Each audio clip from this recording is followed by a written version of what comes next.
Hi, my name is Liz Hathway and this is my astrological look at the week ahead, the week starting Monday, August 10th, 2020. And it's very hot here today. It's like 33 degrees, I think.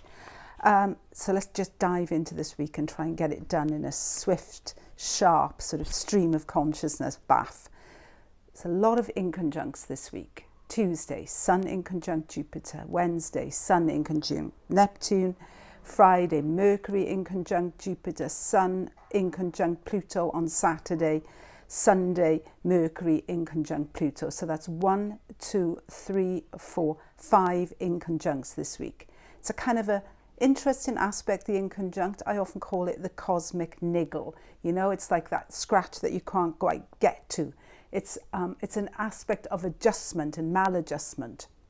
It's kind of there, but it's not there. It's a sort of irritant. At the same time this is happening, we have a number of other difficult aspects to get around. Mercury square Uranus on Monday, Thursday Mars square Pluto, and then on Saturday Uranus goes retrograde. So it's that kind of edginess. There's the edginess of the Uranus station, and there's the kind of complex irritation that is what we could really connect to the inconjunct. 5 inconjuncts. It's really, in a way, the week of the inconjuncts. A lot of retrograde planets as well now, with Uranus going retrograde on Saturday. That element of unpredictability. It's less off the wall maybe when it's retrograde Uranus, because it's a little bit hemmed in, restrained and inner looking. But the time around the station, and it will have been near station for at least a week now, there is that feeling of things could kick off, something might happen. There's that sense of unease with Uranus when it's putting all its weight down somewhere. It's a lot of presence, But these inconjuncts are interesting because they are actually, with the Sun in Leo, Mercury in Leo, they're actually creating a yod figure, or finger of God.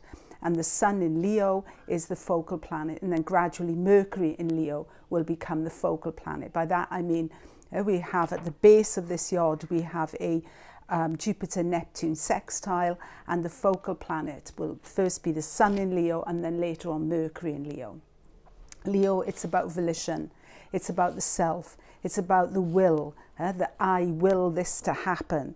There's a lot of generosity in the Sun of Leo, but there can also be a huge amount of selfishness. So let's have a little look at these yods, because the base, as I said, is Jupiter-Neptune. So to get this sort of the right energy out of this Leo, sort of focal energy of the Mercury Sun there in Leo, we really need to work the base. We really need to get the sextile working in the right way. So here's some ideas I had.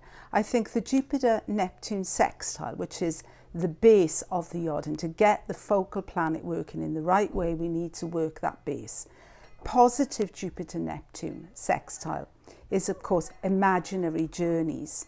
It's also creating a feeling of empathy and a willingness from the perspective of the Sun, which is powerful and can give generously, to show empathy and to actually act out and to give of the energy of the Sun, this healing power. It's about Jupiter-Neptune base, it's about care, it's about spirit, and it's about soul. So if we can work that base properly, then we can really open up the heart chakra and do some good deeds here.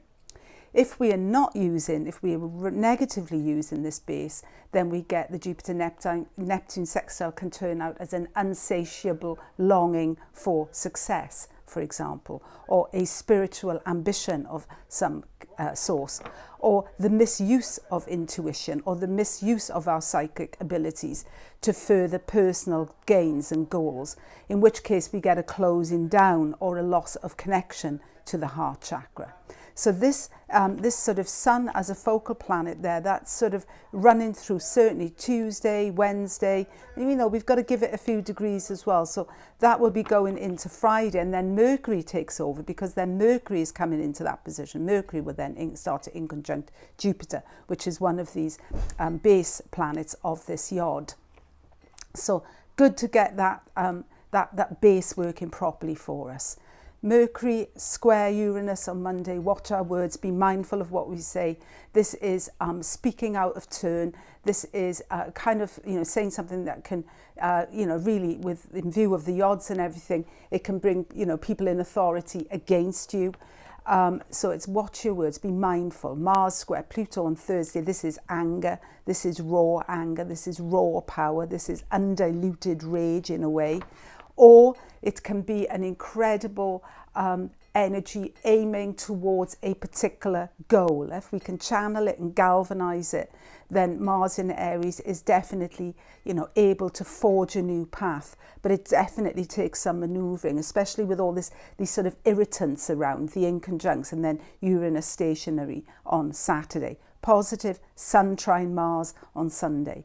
That's really good. Sun trine Mars as well. If we've negotiated this week well, then we might find a week on Sunday, that we will be really sort of forging a path ahead, that we will be thinking, okay, I've got myself, I can negotiate I can negotiate with myself in a way that is beneficial to me, but also helpful to others.